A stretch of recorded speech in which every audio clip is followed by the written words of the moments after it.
You and I started working together here, what, 94 maybe, 95? That's when I was here. Yeah. How long have you been on the Lassen? 1993. 93. All right.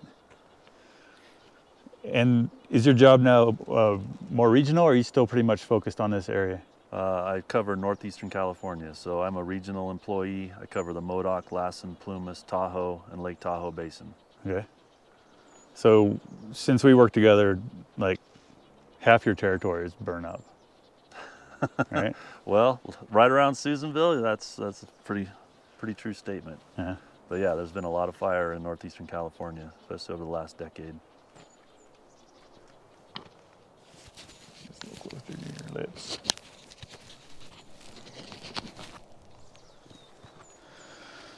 So what about these fires? You know, I find myself surprised by, the ferocity of some of these, after working here for a long time. I'm still kind of shocked by what I've seen over, say, around Chester and the flats there. I think I'd gotten used to thinking that the flatlands here, just because we haven't had fire history, that maybe it just meant that, the risk was lower because we'd done so much biomass thinning and because we'd had such good access. So I was pretty surprised to see how that big run on the 5th of August really took out areas west of Chester. Were you surprised by that? And what about these fires, kind of is blowing your mind? Well, working in these forests for the last 30 years, definitely the fuel loading is just incredible. The stand density is incredible. I mean, without, some of these places haven't burned in 150 years maybe. We know that based on some fire history studies that, some of this drier mixed conifer and pine country, fire return interval pre-settlement was probably 5 to 15 years or something like that. So knowing that these places have missed maybe 10 fires, and you walk around these stands and there's tree mortality because there's too many trees, and we have frequent drought in California. That's just part of the Mediterranean climate. All that fuel continually piles up on the ground. There's no fire to clean it up periodically. And so when I walk around the forest over there, I mean, it's just, you're stepping over logs, you're crunching on, just tons of fuel. And so to me, like seeing the type of fire we see, like, I know that was, and a lot of us do, I mean, we knew that was, potential was there. Soon as we had, the real next drought, you get an ignition and winds and, anything's on. I didn't think that we'd see it all happen in one year. I feel the same way. And I've seen where we've done a lot of good thinning and prescribed burning, and some of those places kind of got swallowed up in this fire. And it just, when I see that, it's just like the depth wasn't there maybe. This fire just got such intensity on some of these areas, and the places I saw were areas that, they haven't really been treated in a long time. And so the canopy was dense and there was a ton of fuel. And it seemed to me, and I'm not a fire, I'm an entomologist, but the fire really picked up in those areas and got ahead of steam. And that seemed like, with the wind pushing or whatever, you got preheating of some of these areas where we did a lot of good work. These trees are dry already from drought, and then they get that preheating from just an incredible heat plume pushing on them. Yeah. I think when the head of the fire finally hit them, it just what we did there wasn't enough, and you saw it ripped through a lot of these areas that were relatively open. It didn't seem like the fuel loading was too extreme, but yet the fire moved right through them and caused nearly 100% tree mortality. Across all sorts of different species, right? Across all different species, yeah. Pondo pine. I have found some places where we did some recent thinning. We still had ground disturbance, so we really had the fuels broken up on the ground. This was south of Janesville area, and so a big crown fire came down in. It hit that big treated area, and it penetrated about 100, 200 yards, then dropped to the ground, and we had almost 100% survival in the rest of the stand. And so I think, it's hard to say all the factors that go into that, but certainly having a very open canopy and having the surface fuels broken up by recent activity in there played a role in not allowing that fire to keep going in there. Maybe the preheating wasn't as extreme the way the fire came in, I don't know. But, so There are some good examples out there of where we did see some lower fire behavior based on our treatments, but there certainly were other areas where it seemed like the fire just went right over the top of them. Yeah, I think it's easy to forget that like a lot of this thinning work that we were involved with has been over 20 years now. Yeah, some and of it's hasn't been dated. maintained. Yeah. So one question I had is, if the answer is to do bigger thinning projects and to try to treat larger proportion of the landscape, are there dozer lines out here that would be useful for doing large scale prescribed burning, and are you guys prioritizing leaving some of those tactical lines in a state that makes it easier to open them back up to use them? Yeah, we certainly have. We've identified some lines as definitely tactical lines that, and I think Colby Mountain is an example of that. And then the lead resource advisor has had meetings with some local fire staff and fuels people to discuss like which lines would be very beneficial for either future fire suppression or potentially, facilitating some prescribed burning on larger acreages. And so we are maintaining some of those lines. We're not repairing them. We're still putting in the water bars. We're still bringing in veg to a degree, but just like we've done on the side of these roads here, we want to have just enough ground cover to stop erosion. We don't want 100 tons per acre of heavy fuels on the ground that will make it very difficult for us to use that as a line in the future. I think the Dixie Fire probably has provided us with an opportunity to put some fire back on the landscape. I'm not involved in those discussions right now, but it certainly seems like if we ever had an opportunity that this might be the beginning of it. Okay. So when I first met you, you were a wildlife biologist. Mm-hmm.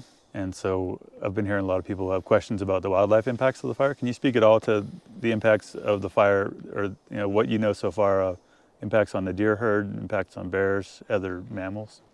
Just being on the fire since the beginning of August, I definitely know that a lot of animals have been displaced out of high severity patches of the Dixie Fire. They're congregated in high numbers around the perimeter. Just driving around and walking line, I've encountered more bears and more deer in some areas than that you would normally see. So certainly there's been a shift, pushing populations into the remaining unburned areas. We have seen some animals that were directly killed by fire. We've seen a bull elk and we've seen a mountain lion. So there's definitely the direct take from the fire. We also have areas of habitat for something like California spotted owl and northern goshawk, and some of these core areas where they've have nests, and we've protected those, and we designate those on the landscape and give them special treatment, and a lot of those burned in a high severity part of the fire, and they no longer are habitat or exist. So I don't have all the tallies on that, but I do know a lot of those areas were impacted by the Dixie Fire. Right. I guess it brings up that question if what we call protection, which is hands-off management of some of these areas, is really or if keeping fire out of these stands in general is really protecting the resource. Yeah, so protection is like, we're not necessarily excluded from those areas, but we certainly we don't want to, do excessive thinning in some of those areas. So we tend to try to maintain a higher canopy cover, and so it could potentially leave them more vulnerable, but a lot of places got burned high severity. Right. I think this landscape wasn't meant to be this dense, regardless of what status we gave it. So I think we need to look at the bigger picture and what kind of residual stocking out here, where not having prescribed burning everywhere. We need we just need all of that. We need some thinning, we need prescribed burning, and we need to do it on a bigger scale and with more depth and more frequency. Well, so on that topic of kind of bigger picture thinking, in seeing these massive kind of changes on the landscape, where we burn 1 million acres out of, I'm going to do that over. So in light of these massive impacts we're seeing on the landscape, I heard that there's a NEPA process starting to look at restoration for the fire, and I guess my question was, should we be talking about a forest plan amendment or about, fundamental changes in how we see this landscape? Because I feel like, when we've got large areas of this landscape designated for timber production on our land and resource plan maps, then we end up snagging roads and doing maintenance on a system that was really built for a previous landscape. This landscape that we saw through the 1900s as primarily timber production. I think, we're seeing private timber companies in the foothills moving out of areas where they know they'll never get a rotation of trees to survive fires in the future. And is that something, as a landscape scale kind of person, working at the regional level, do you think that there's a need for us to kind of fundamentally reimagine how we're going to manage these national forests in light of climate change and in light of new realities, such as that, hey, maybe we'll never be able to grow a 100-year-old tree here? Yeah, I think we're definitely, I think a lot of folks are going to have those discussions for sure.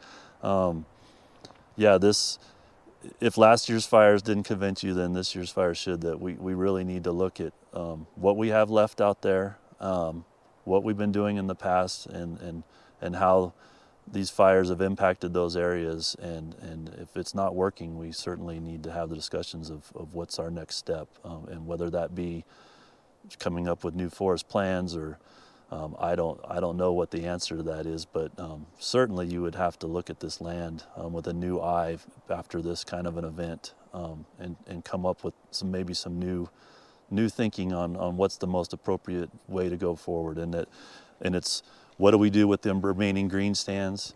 Mm-hmm. Where do we put our reforestation efforts? All that stuff. Where do we start coming back in with fire again, and how soon? Mm-hmm. All that stuff needs to be on the table and discussed, in my opinion. Yeah. I think, one of my concerns with the amount of energy we've been putting into post-fire restoration and rehab and snagging and everything else is just that we have such limited capacity outside of fire season to get things done in the Forest Service anymore. And I worry that we really should be expending our energy to maintain the good forest we have left. And we spend so much time cleaning up after fires, but in the meantime, we've got an area here of green trees that really could use all of our attention right now. Mm-hmm. No, I agree.